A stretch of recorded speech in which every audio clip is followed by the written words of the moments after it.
അവൻ അവരുടെ മേൽ വിശ്വസിച്ചു. അവർ പരിശുദ്ധാത്മാവിനെ സ്വീകരിച്ചു.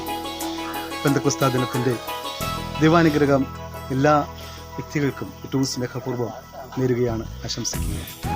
ദൈവാനുഗ്രഹത്തിൻ്റെ വലിയ കൃപകളാൽ നിറയപ്പെടുന്ന, പരിശുദ്ധാത്മാവിൻ്റെ വരങ്ങളാലും ഫലങ്ങളാലും ദാനങ്ങളാലും നിറയപ്പെടുന്ന പെന്തക്കോസ്താ ദിനത്തിൻ്റെ ചിന്തകളിലൂടെയാണ് നമ്മളിന്ന് കടന്നു പോകുക. ഇന്ന് പരിശുദ്ധാത്മാവിനെ സഭ സ്വീകരിക്കുന്ന ദിനം, ഓരോ വ്യക്തികളും പരിശുദ്ധാത്മാവിനാൽ നിറയപ്പെട്ട ദിനം.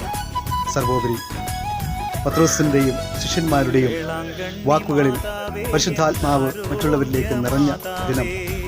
അതോടൊപ്പം തന്നെ താന്താങ്ങളുടെ ഭാഷകളിൽ ദൈവഹിതം മനസ്സിലാക്കിയ ദിനം കൂടിയാണ്. നമ്മുടെ ഓരോ വ്യക്തികളുടെയും ജീവിതങ്ങളിലേക്ക് നോക്കുമ്പോൾ ദൈവത്തിൻ്റെ ഭാഷ നമുക്ക് മനസ്സിലാക്കാൻ സാധിക്കുന്നുണ്ടോ എന്നുള്ളതാണ്. അങ്ങനെ സാധിക്കണമെങ്കിൽ പരിശുദ്ധാത്മാവിൻ്റെ പ്രവർത്തനം എത്ര സജീവമായി നമ്മുടെ ജീവിതങ്ങളിൽ ഉണ്ടെങ്കിൽ മാത്രമേ അതിന് സാധിക്കൂ എന്ന് നമ്മൾ മനസ്സിലാക്കുകയാണ്. നമ്മുടെ ജീവിതങ്ങളിലേക്ക് ദൈവിക ചിന്തകൾ കടന്നു വരുമ്പോൾ ദൈവിക ഭാഷയിൽ അത് മനസ്സിലാക്കണമെങ്കിൽ പരിശുദ്ധാത്മാവിൻ്റെ വലിയേറിയ പ്രവർത്തനം നമ്മുടെ ജീവിതങ്ങളിൽ ആവശ്യമാണ്. ഈ ഒരു ദിനം അതിനുവേണ്ടി നമുക്ക് പ്രാർത്ഥിക്കാം. പ്രാർത്ഥനാ മനോഭാവത്തോടുകൂടി തമ്പുരാനോടൊപ്പമായിരിക്കുമ്പോൾ ആ ഒരു പരിശുദ്ധാത്മാവിൻ്റെ പ്രവർത്തനം എൻ്റെയും നിങ്ങളുടെയും ജീവിതങ്ങളെ ധന്യമാക്കട്ടെ എന്ന് പ്രാർത്ഥിക്കുന്നു. ദൈവം അനുഗ്രഹിക്കട്ടെ. പ്രാർത്ഥിക്കുന്നു.